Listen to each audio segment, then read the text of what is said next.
Good morning. My name is Professor Saunders. I'm a hearing examiner for the Board of Pardons and Paroles. This is a revocation hearing concerning Dajoun Poole 366730. Today is Tuesday, January 7th, 2025. This hearing is being conducted via video at the Board of Pardons and Parole Central Office in Cybulski Correctional Institution. Please state your full name and DOC inmate number for the record. Dajoun Poole 366730. This is a public hearing. Public access to this hearing is available via video live stream. Present this morning is also your attorney. Good morning, Public Defender Robert Famiglietti of the Parole Revocation Unit. This is a revocation hearing to determine whether you have violated the conditions of your release. I will review and make findings of fact as to each of the charges against you. The state, not you, has the responsibility to prove the allegations by a preponderance of evidence. That is, the better or weightier evidence must establish that more probable than not the allegation is true. If I do not find that there is a preponderance of evidence to support a violation of one or more of the conditions of your parole, I will reinstate your parole, which means releasing you and placing you back on parole supervision. If I find that you have violated one or more of the conditions of your parole, I will consider whether or not your parole should be revoked. If I recommend revocation, I will make a recommendation as to an appropriate sanction. My recommendation will be given to a panel for a final decision. If the panel wishes to impose a sanction beyond my recommendation, a supplemental hearing will be provided to justify additional confinement. The testimony of today's hearing will be taken under oath. Mr. Poole, please raise your right hand. Do you solemnly swear or solemnly and sincerely affirm, as the case may be, that the evidence you shall give concerning this case shall be the truth, the whole truth, and nothing but the truth, so help you God, or upon penalty of perjury? I do. Thank you. First, I will read you your rights. Then we will review the parole violation charges that the state your parole officer is bringing against you. Then I will review and identify exhibits filed for the record. Your attorney will have an opportunity to present all relevant testimony and conduct cross-examination. After considering all the evidence presented, I will announce my findings. If I find that you have violated one or more of the conditions of your parole, your attorney will have an opportunity to speak to your background and history. Do you have any questions about the purpose or procedure before we begin? You have important rights at this hearing, which I now will review with you. You have the right to be represented by an attorney. You have the right to receive written notice of charges of violation. You have the right to review the evidence against you before this hearing. You have a right to submit evidence in support of your case. At this hearing, you have the right to call and examine voluntary witnesses and to cross-examine adverse witnesses. Do you understand these rights? Yes. We now will review the charges that the state your parole officer is bringing against you and the information underlying each charge. Charge 1, obedience to the law. On October 11th, 2024, at approximately 11:46 p.m., you were in possession of illegal narcotics while illegally parked in Waterbury, MDMA and crack-based cocaine. At the time you were found by Waterbury police with these illegal substances, you refused to comply with the lawful orders and struggled with police, attempting to effect your arrest. Your actions led to the following new criminal charges: possession of a controlled substance, interfering with officer and resisting arrest, improper use of marker plates, parking motor vehicle on sidewalk. Charge 2, drugs. On October 11th, 2024, at approximately 11:46 p.m., you were in possession of illegal narcotics, MDMA, and crack-based cocaine. At the time you were found by Waterbury police with these illegal substances. The state has filed the following exhibits. Exhibit A, Connecticut Conditions of Parole. Exhibit B, Connecticut Board of Parole Remand to Custody Order. Exhibit C, Notice of Parole Violation. Exhibit D, Parole Violation Report. And Exhibit E, Waterbury Police Report, ending in 914. The state has filed an addendum to Exhibit D, which states on November 11th, 2024, Mr. Poole was found guilty of possession of a controlled substance under docket ending in 298. Mr. Poole was sentenced to 4 months jail. The charge is interfering with an officer, improper use of marker plates, and parking on a motor vehicle on sidewalk with knowledge. Counsel, did you receive the notice of parole violation report, and the other documents that I just marked for identification purposes? Yes, I have. Defense has also filed Exhibit 1, Parole Accomplishments and Future Plans for Parole Reinstatement.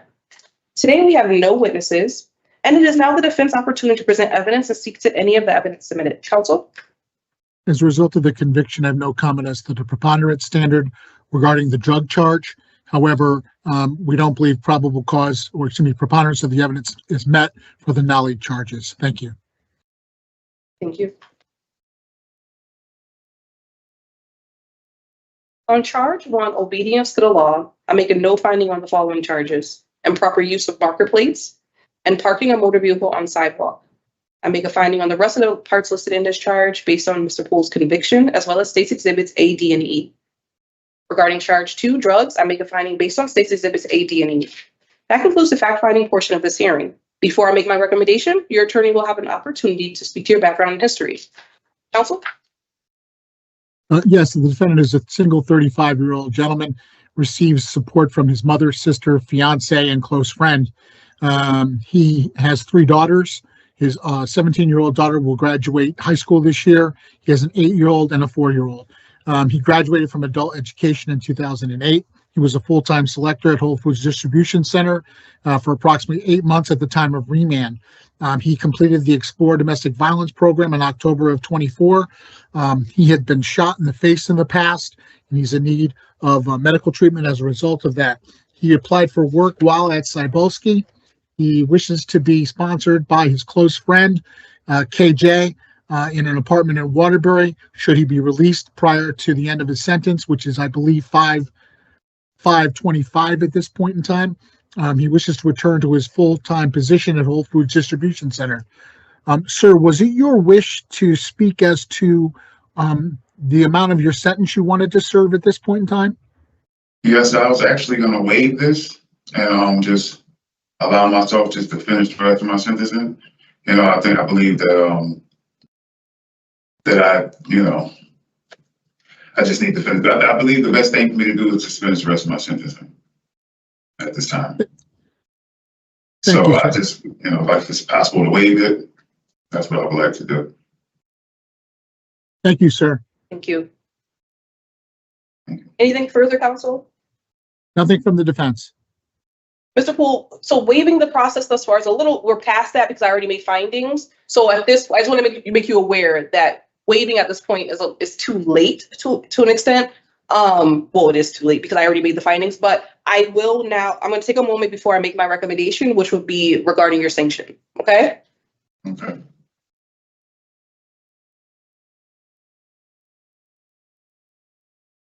And counsel, just to clarify, his new end of sentence is 4/23/25. And then on the new sentence, it's 3/5/25. Correct. I did not have the exact numbers as to his sentence, his underlying sentence, because of good time in that. But Yeah, exactly. thank you very much. Mr. Poole, being that this is your first violation, I see, since being on, I believe you're on discretionary. Yep, being on discretionary. You were in the community for approximately about 10 months. In that time, you were arrested and you did receive a new conviction. With that being said, I recommend revoke with no new re-parole date, which is an approximate 6-month sanction. In the event that the board chooses to lessen the recommended sanction, I recommend the following conditions: domestic violence, no contact with co-defendants Cameron Jenkins and David Cardona, and a general no contact with AJ without the express permission of your parole officer or RJ, and as well as a halfway house placement in the event that it is needed. My findings and recommendations will be forwarded to the board. You will receive official written decision from the board, and your board review is scheduled on January 16th, 2025. So on that day, the board's going to take a look at your case. Even though I know you said you want to go to the end of sentence, and that is also my recommendation, the board can lessen that sanction, or they can let that sanction stand.